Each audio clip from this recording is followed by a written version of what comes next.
Uganda is in urgent need of a housing supply to brigade out the current deficit that is clocking 2 million units.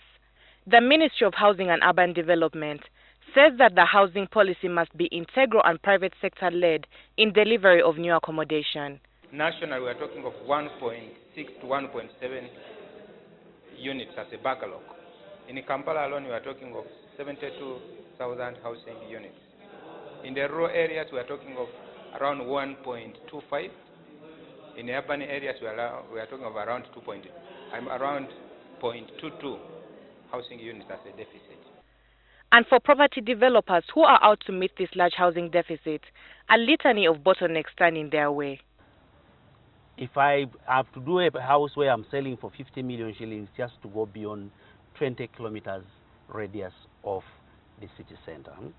Now, many people have that complaint, no, this is far. But what is far anyway? Real estate managers, however, assert that developers need to widen their scope as there's virgin territory that they can take advantage of to meet the growing high end of the market. That we're seeing a lot of the demand that was going for Kololo and Nakasero is not there anymore because that has been rezoned for commercial.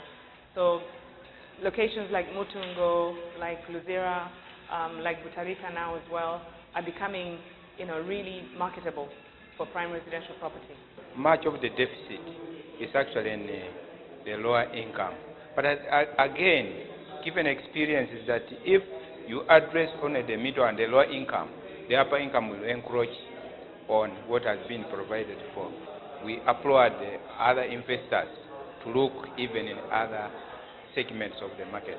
According to the latest Uganda National Household Survey report, nearly half, 47% of the total households surveyed in Uganda resided in dwellings with one room for sleeping, while 29% resided in dwellings with 2 rooms.